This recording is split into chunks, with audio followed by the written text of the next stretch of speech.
always been interested in ghost stories, but I lived in a house here in Rockford. I moved here in 1981, and I got married and started having kids, and we bought a house on the west side of Rockford. And strange things started happening, and this was back in, like I said, 88 or so. And there wasn't a lot, like nowadays you got TV and, you know, everybody thinks they know about ghosts because of all the TV shows. So, but back then there wasn't a lot going on. I mean, there was unsolved mysteries once in a while, but there wasn't anything about ghosts. And some strange things started happening in my house, and I didn't know what to do about it. But I decided to find out what had happened in our house.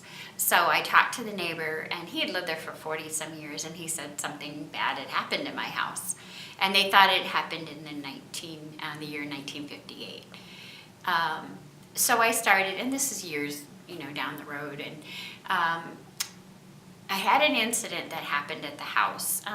We had things going on, but the one incident, the defining moment, it was when my daughter, who's my youngest daughter, her name is Erin, A-R-Y-N is how we spell it. I ran a daycare, so we had her name on her bottle.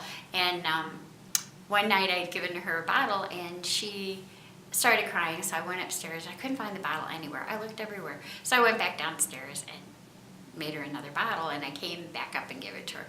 And 5 years happened, you know, and I was doing some remodeling on the house, and I was tearing out the room that she used to sleep in. So I took a sledgehammer to the walls. Great stress release. I highly recommend it, by the way. So I'm pounding, and I got through the plaster and the lath boards, and behind the plaster and the lath boards was a bottle, and it had my daughter's name on it.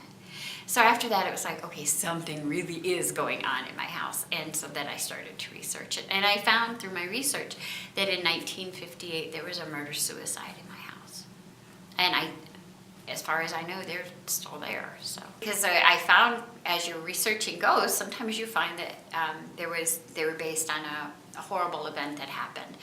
So I started, you know, just kind of squirreling those stories away as I was looking for things, and that led into a column for Rock River Times, and they told me I could write anything historically based, so it could be murders, it could be ghosts, it could be just weird people.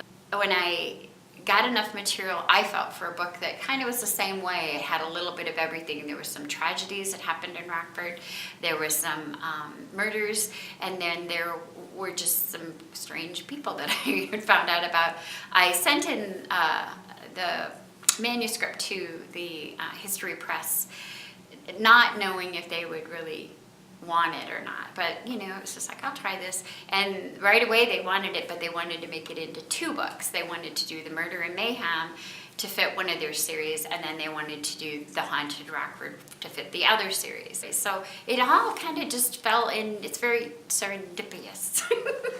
Everything, one thing led to another, and so even though it was very horrible subject matter, it's turned out to be a really good thing. And people write me, I write about police officers and firemen who fell in the line of duty, and their families will contact me and say, thank you for telling that story. I've had a couple of people that don't like the fact that I brought up some of the stories that I've written, but most times it's a good